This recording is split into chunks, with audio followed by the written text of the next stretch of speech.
All right, Brenda, I think we're ready. Let's call to order the October 12th City of Bella Vista Planning Commission. Brenda, would you call the roll, please? Daniel Ellis, Here. Doug Farner, Here.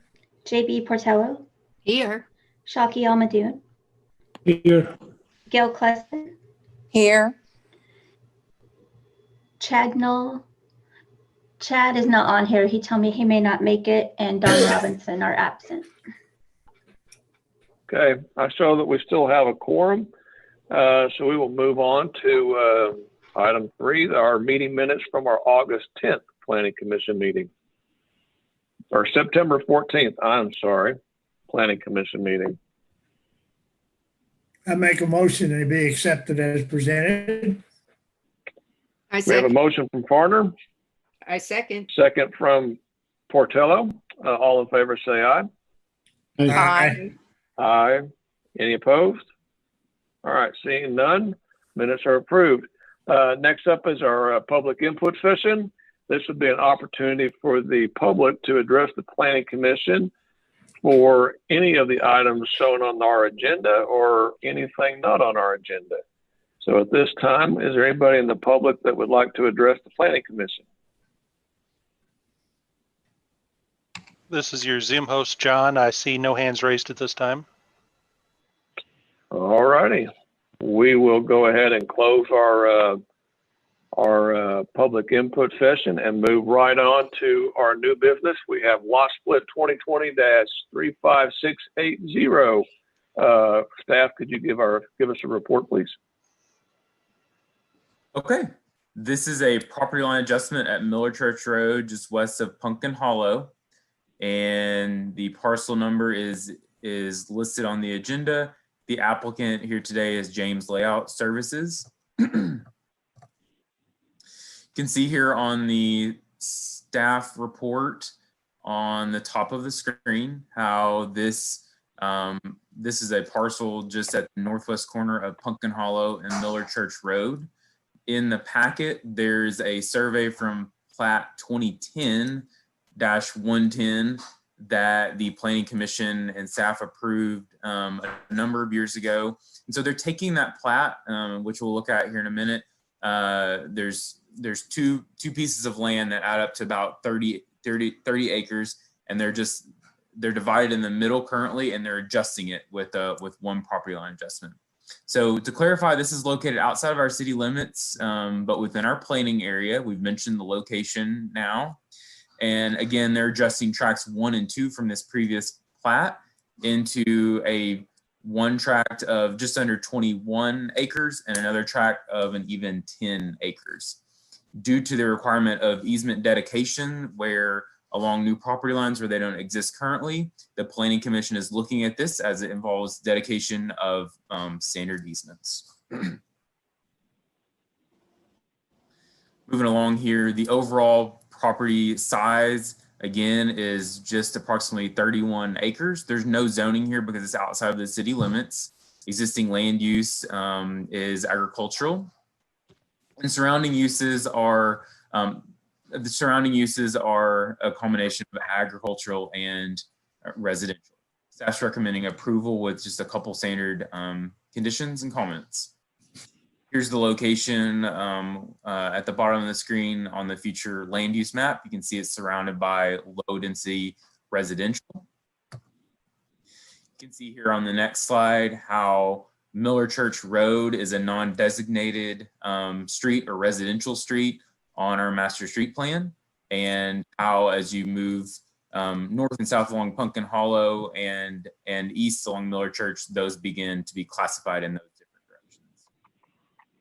And you can see here confirmation on the city zoning map at the bottom of the screen, how it's outside of our city limits. So it does not receive a zoning color, but is within our planning area. So we look at subdivision reviews and large scale developments in that area. Okay, as far as the review criteria, any new streets or alleys required or proposed? No, each tract is going to have public access or direct access back to the public roads. Any vacations of streets, setbacks or other easements required? No, county setbacks will prevail here, and there's no unique items along with that criteria. Will granting of incidental subdivision result in any insignificant, in any significant, excuse me, increases in public service requirements? No, the density here is going to stay the same. We have 2 tracks, and we're just adjusting their boundary line. Would granting of incidental subdivision interfere with the maintenance of public service levels? No, because there's no new points of access shown or necessarily required. This would not impact service levels at this location. Is there adequate dedicated street frontage, street right of way as required by the regulations as well as the master street plan? Yes, as noted previously and shown on the master street plan, there is not a specific city requirement for Miller Church Road, but we defer to the county at this location, and they have indicated that appropriately on the survey. And so that kind of answers the next criteria, number 6. Number 7.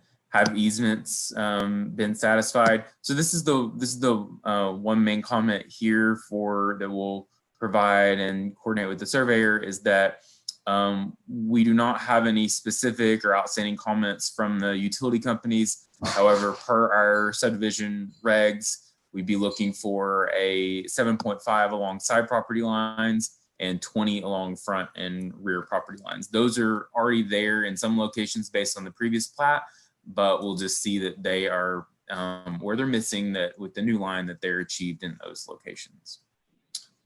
And do all lots have direct access to a public street? Yes, both of these proposed tracks, as you'll see in a second, will have access to the public road. And are there any substandard size lots or parcels created? The answer here is no. They're meeting and exceeding the minimums for the planning area. And then staff is not aware of any waivers or variances that are associated with this request. Okay, you can see here at the bottom of the screen, the comment here, it's the comment about providing the easements as mentioned previously. So I'm gonna jump on to the plats now so we can take a look.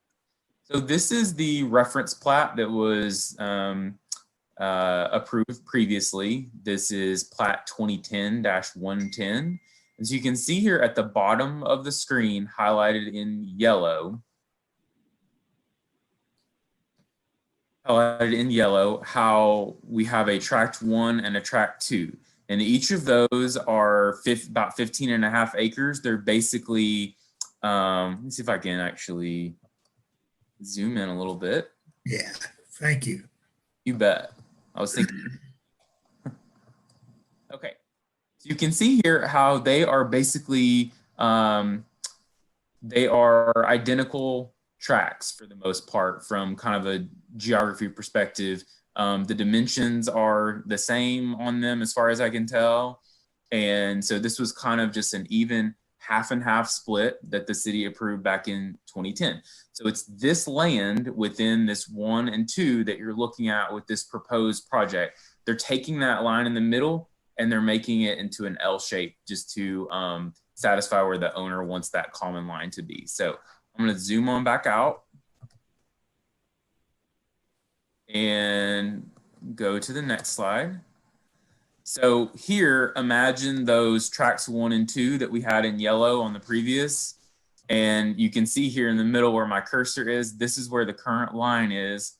They're taking that and bending it and providing it in this new location. Here is the proposal, such that we have, instead of a 15 and a 15, we have a 21 remainder of track 1 back here in the back, this L shape, and then we have a lesser, track 2A becomes 10 acres and has this frontage right here in the middle. And I should clarify that the larger track, it actually goes all the way around this, so it fronts. It has 2 different areas of frontage onto Miller Church. So regarding the easements, there's previous easements along this road here, which were required with the 2010 plat, and the surveyor minted that here accurately. So where we'd be looking for them is just along this new line here, as I believe the notes do indicate that we have easements all around the remainder from that previous tract also. Okay, and that will that's the conclusion of staff's report on this one, but let us know if any questions. Do we have any questions for staff? Okay. Is the applicant present?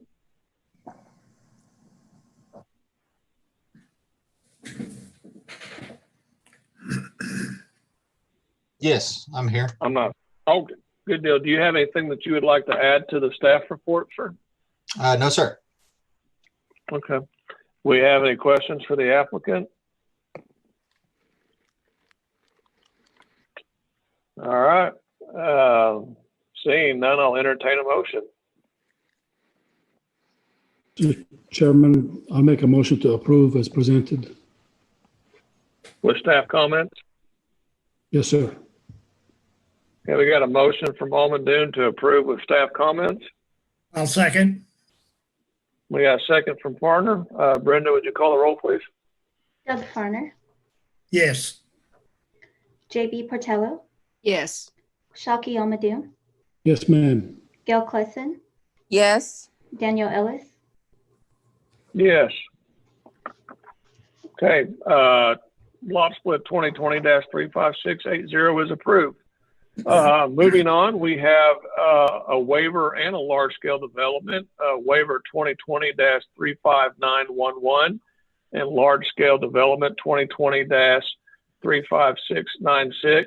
I will say that we will vote on the waiver first and then the large scale once we are done with the staff report. So staff. Okay, thank you, Mr. Chair. This is at parcel 16-17990-001. This is at 212 Glasgow Road, and it's within the Kirkoswald subdivision. This is at Glasgow and Edinburgh, and the commission looked at this at the work session. You can see here how this is the proposed fire station at the northeast corner of Glasgow and Edinburgh. Before I get into the staff report, I want to mention a couple of just quick updates since the work session, some things that we discussed at the previous meeting.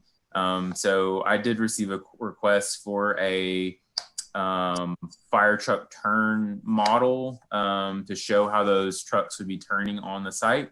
That is now updated and shown in the civil set. It's on C1, the site plan, so that can be seen now.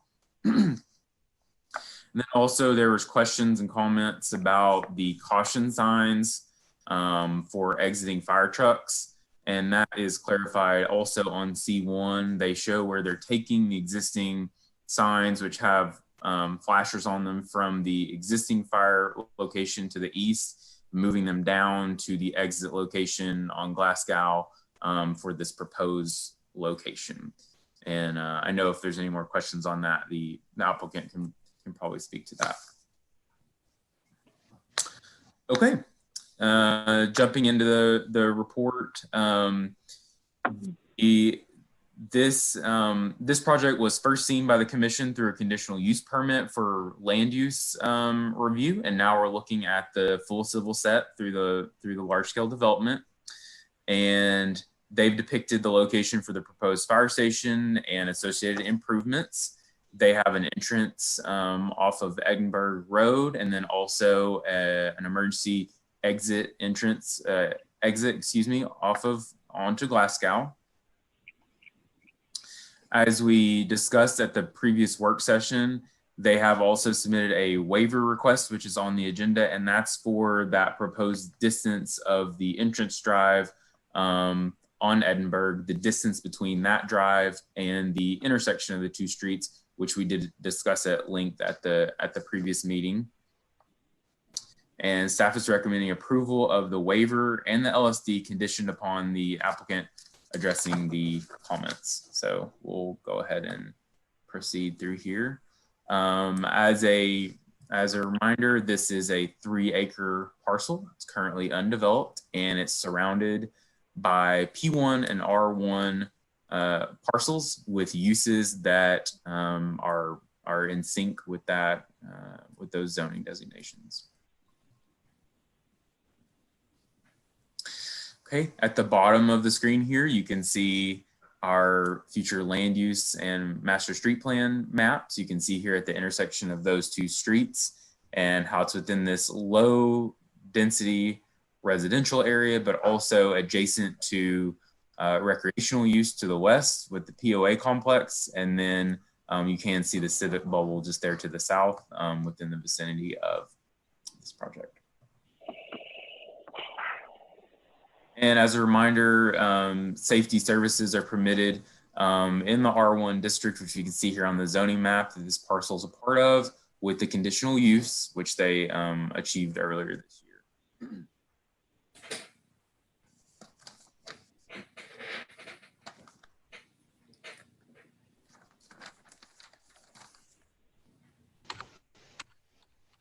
Okay, regarding the completeness of the application, this application has been completed completely, and we will look at the waiver again further down in the report. Pending this waiver request, there's no other current violations or non-code compliance associated with this project. We also, regarding review criteria number 3, we do not expect any kind of new contribution to traffic concerns at this location. Rather, they have designed their driveways with the topography and context in mind to best manage the entrance and exit of vehicles on the site. We noted previously how the different utilities are on board with this, and they are addressing some standard comments with Carroll Electric as well as POA Water. And regarding drainage conditions, they are providing a detention pond to provide for the necessary stormwater mitigation. Okay, and jumping down to the waiver part of the application. So again, the applicant is seeking a waiver of the requirement on the street access of the drive onto Edinburgh, the distance there between that drive and the intersection of Glasgow and Edinburgh. And the reason here, as previously noted, based on the topography associated with the site and kind of also just the lack of land area available as you move north. Regarding any special circumstances associated with this site, we noted here that the entire depth of the subject property from Glasgow northward is approximately 270 feet. So when measuring from drive center line as required, 250 would place the western drive very close to the northern property line. Further, the topography here in this location would be notably steeper, which would complicate the emergency entrance and access especially during inclement weather. Is this waiver necessary for the preservation and enjoyment of a substantial property right of the applicant? The finding here is that meets, per the applicant, placing this drive at 250 feet as required would result in an approximate 13% slope into the site, complicating this access as stated previously. Would this waiver be detrimental to the public health, safety, or welfare? Again, no, this criteria is meeting. We do still maintain a good line of sight and site triangles on the site plan, and there's adequate attention to the overall ingress and egress plan with this. And then finally, would this waiver have any kind of effect on preventing the orderly subdivision of other lands in the area? This criteria is meeting. No, this would have really no bearing. If anything, it would assist with future development of the parcel to the north.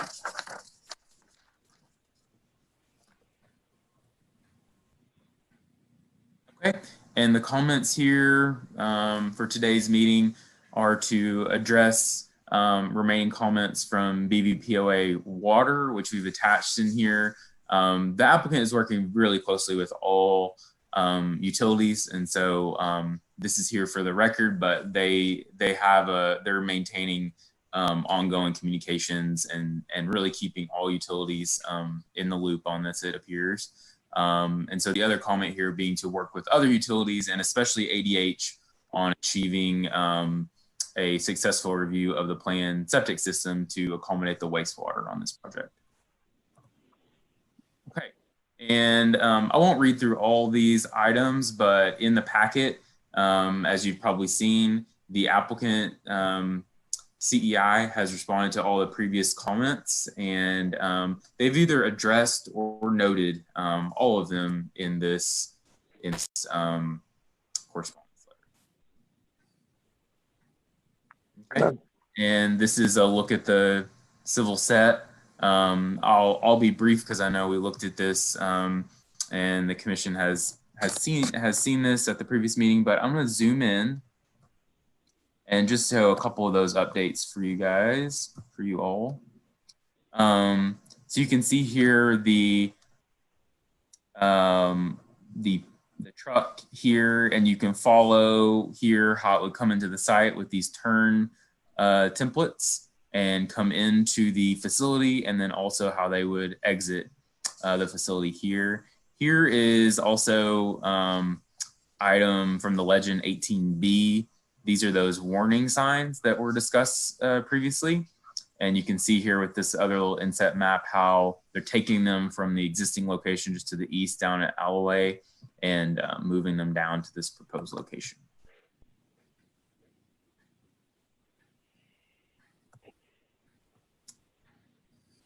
Okay.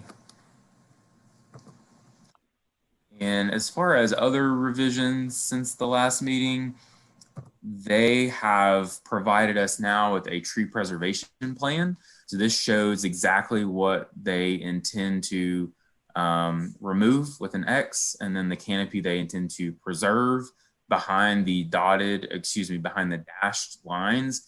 And so the landscape code of City of Bella Vista allows for preservation credits from a landscape and tree preservation perspective, which basically amounts to, look, existing trees have a great value as they are now. And so instead of bulldozing the whole site, if applicants will preserve and document which ones they're preserving, those will count towards credits. So less trees are required to be planted if we can actually preserve through construction. So they are they're this on the tree pres plan, and where they will maintain a limit of disturbance through the construction process.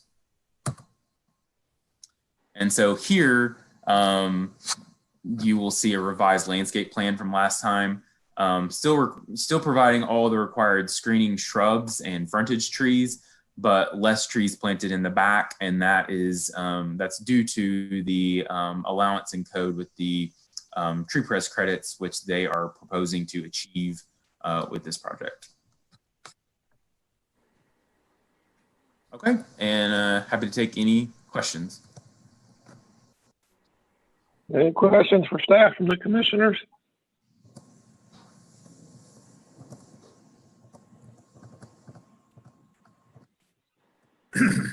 All right, I see that the applicant is is at the meeting also. Do you have anything you would like to add to the staff report?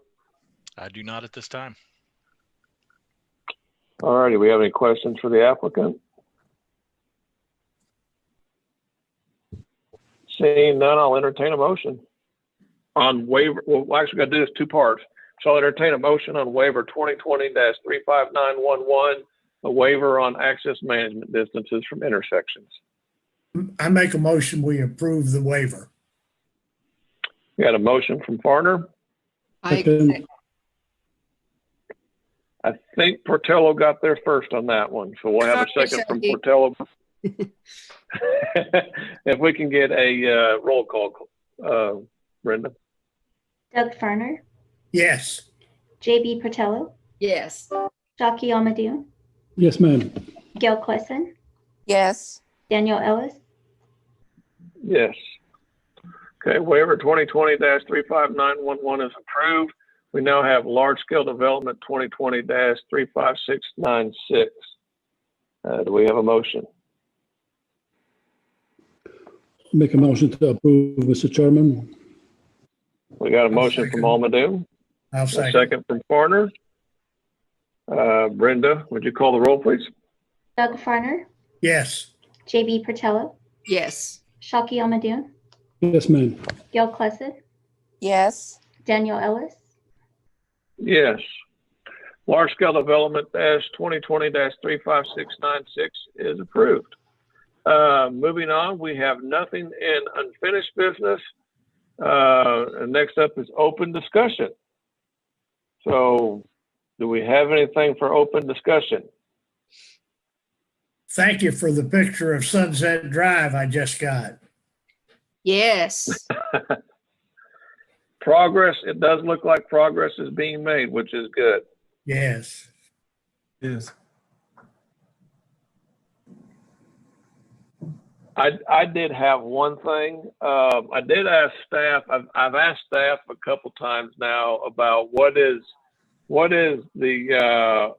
ability does the city have to regulate or manage Airbnb, vacation rentals, basically individually managed nightly rental properties within the city of Bella Vista, if there's continued ongoing issues or whatever. And my understanding is there's not a whole lot there except for to call the police department when a particular issue happens. And I've asked the staff to look at if there's something else that can be done, or if that's just kind of the way things are. I don't know. Derek, have you figured anything out, or have you had a chance to talk to Jason or Doug or whatever? Tried with Doug briefly, have not reached out to Jason yet recently on this, but I have gone ahead and done some prelim research by connecting with a couple of other communities in the area. It's my understanding currently no others are regulating Airbnbs. It's kind of a new animal that it's kind of on the brain of many communities, but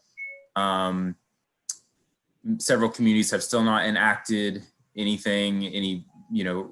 specific regulations regarding management of them. In communicating with Bentonville, their planning division they're not looking at regulating them at this time, but they did say that they felt like a prereq of doing it would probably be to have a business licensing program as a mechanism to manage and track these. And so I know that's not somewhere that Bella Vista currently is, and I haven't opened that box with really in depth with other city staff yet, but that's just kind of a something that I wrote down from a meeting recently. We can, Mr. Chair, I can pull up and speak to kind of what our code says, what it doesn't say, if you want to today.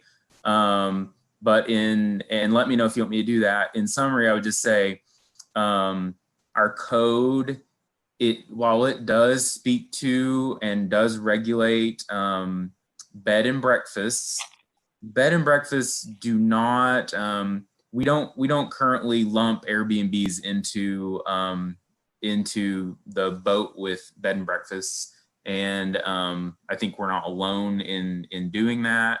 The process for a bed and breakfast is basically they are conditionally allowed in R1 districts, such that if a homeowner wants to establish their house as a business and having, say up to 5 bedrooms rentable and doing breakfast and potentially other services, they can come to the Planning Commission and request a conditional use permit. I think that's something, we can talk more about that. Does it make sense to, where do we want to go with that?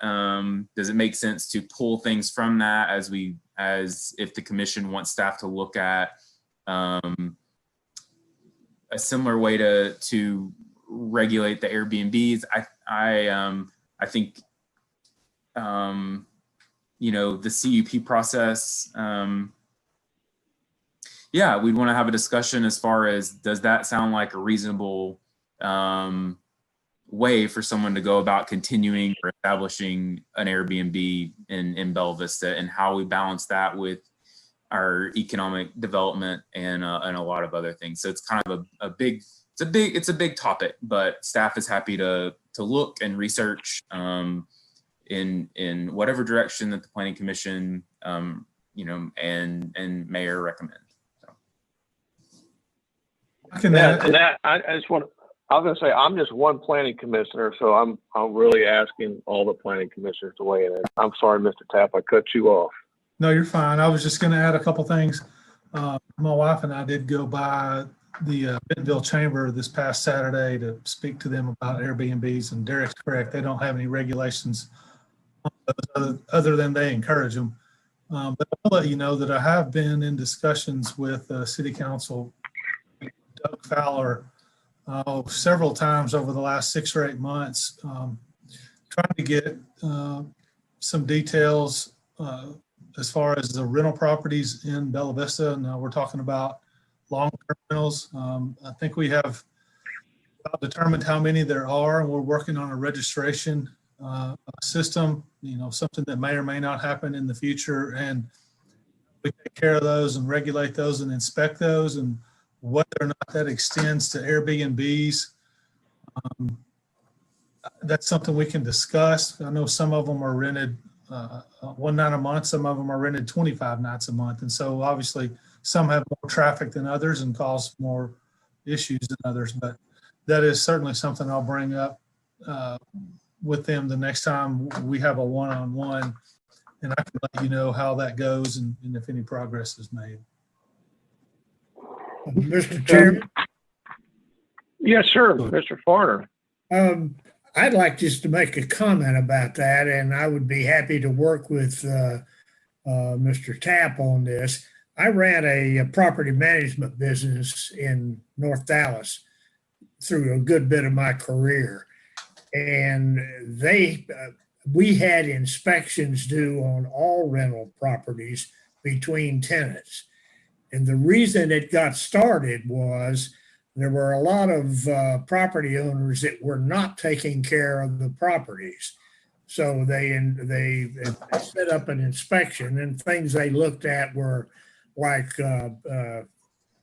not sprinkler system, but fire alarms, make sure there was no broken windows, make sure the water wasn't dripping and all that sort of thing. But it really improved the quality of rental properties over a period of time. So I'd be happy to sit down and talk to Mr. Tapp about what I know about it from a few years back. Sure. I think the only issue or one of the issues we may run into is, you know, when someone's running an Airbnb, most of the time they're not renting an empty home. They're renting a room in their home or a suite in their home. And so when you start trying to regulate that, you would be going into an occupied structure that someone's living in to inspect. No, I was talking about rental properties, not Airbnbs. Okay. Yeah. Rental properties for sure. That can be a problem when you've got landlords that don't keep their smoke detectors, hot water tanks, electrical issues and so forth. Yeah, that's certainly a problem that we may need to address. But I think, Mr. Chairman, this is Shaki, if I understand this correctly, rental properties, if someone rents their house or duplex or whatever it is, isn't that covered by code? I mean, isn't that the code enforcement folks take care of that for compliance, making sure it's safe and all that good stuff? I mean, I'm trying to understand if people want to rent a house, their house, or a room in their house, what's that got to do with the Planning Commission's business? I mean, that's nothing we can do about it. They're private property. Right.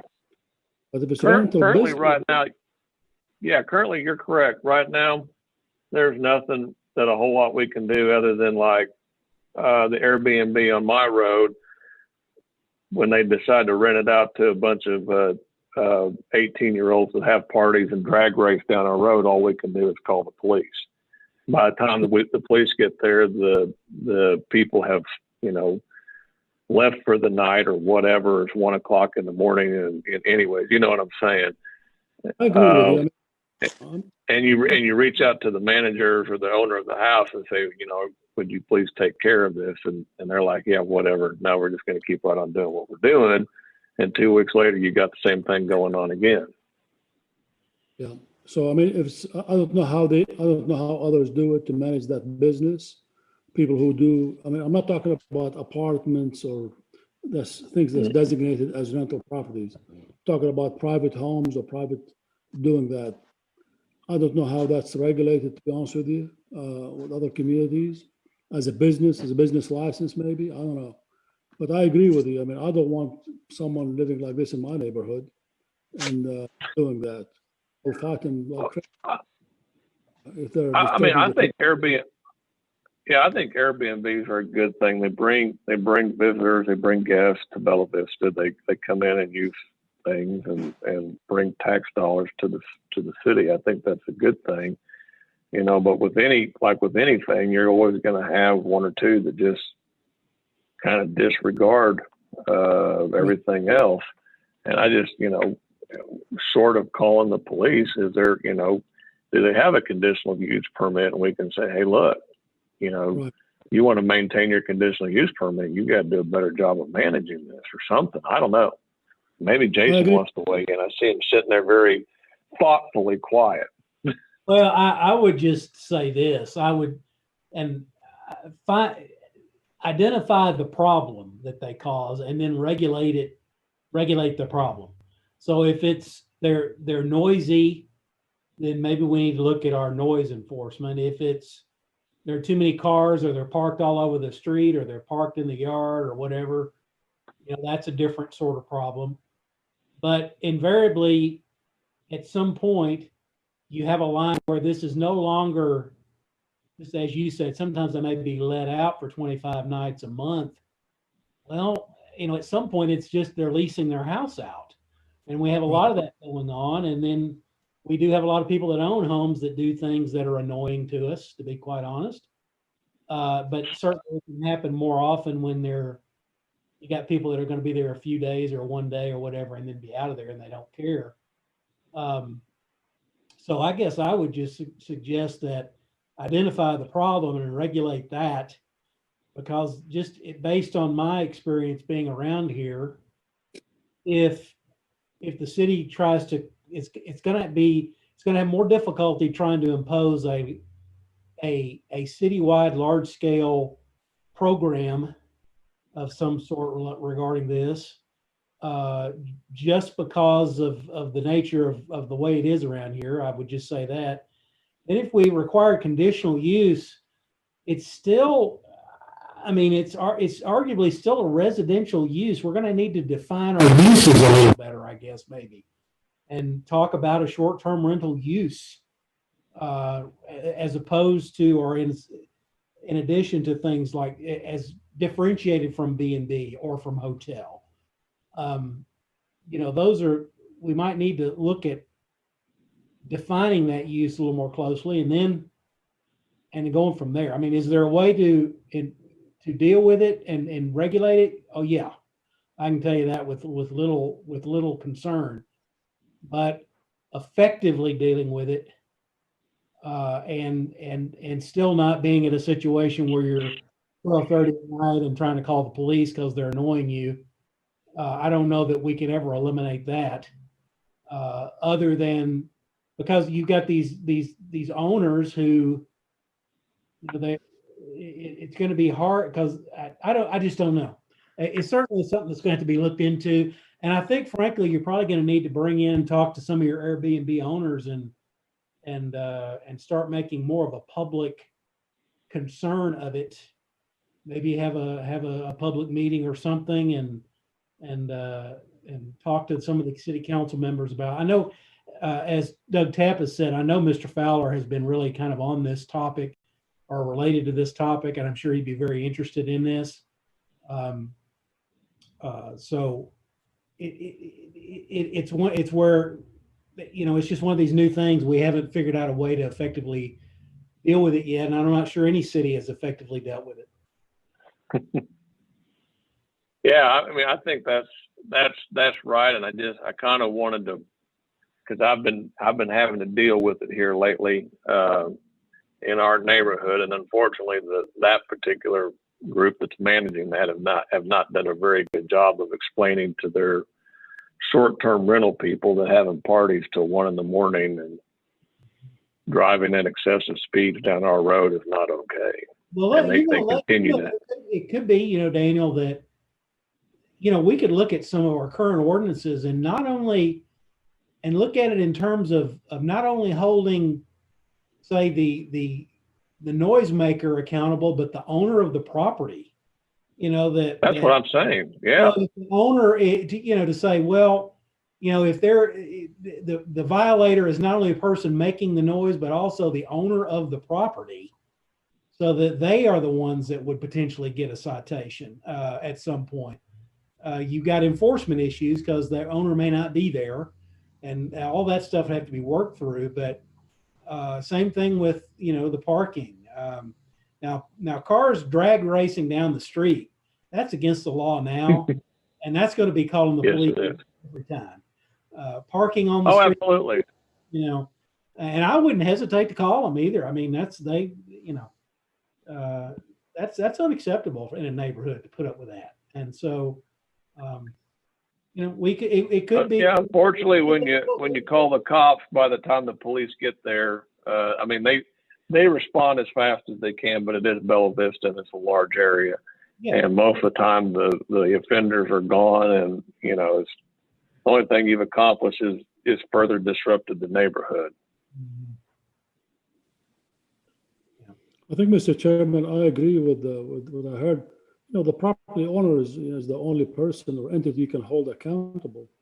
I mean, if I live in a residential subdivision like where I live, I expect my neighbors, to respect me, and I respect them. But if they rent their property out and they're careless about it, there's nothing I can do about the folks that are renting it. I'll go to the property owner. But I don't know what mechanism, to be honest with you, to do it. It's tough. It's going to be tough. But I agree with you. I understand the concept. I don't have that problem yet, but I'm sure. Oh, I think because of the general nature of Bella Vista and just the desirability of it, I think, and it's a good thing. I think more and more people are going to want a vacation here and spend a weekend here. Bella Vista has a lot to offer, especially with all of our trail systems. And I think in general, probably most people will do a good job of it. But I was more curious about the few that kind of have a disregard for it, and it's kind of like, whatever. Mr. Chairman, on that subject, and also like we have now, I think like the POA or somebody has this rule, you can't, they have signs, you can't park on the grass. But I think if you park your car, one tire on the grass and the other tire on the pavement, then you're in compliance. Well, what that does, like I live here in Lake Ann, so the road is it's impassable. It's not safe because people are complying with that understanding of the requirement if they park half the car on the road and the other half on the grass.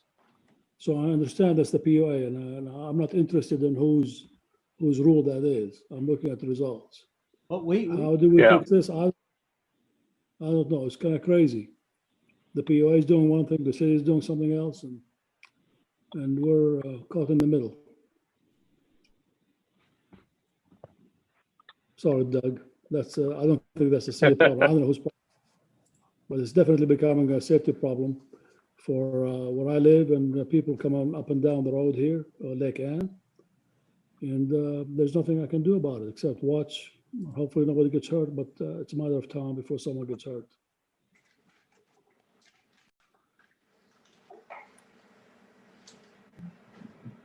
Otherwise, everything is wonderful. So I've opened up that can of worms. I think that's enough for tonight, unless there's somebody that's got something else to add to it. I just asked staff to kind of just look at it, think about it, ponder it, whatever, and If, you know, See what other cities do, I think, around the area. I'm not, Mr. Chairman, I think it's easier to see what other folks have been doing about it. Maybe there's an easy way to fix it. Stay away Yeah. from Fayetteville. That's a good example. Sorry. All right. Well, do we have anything else for open discussion?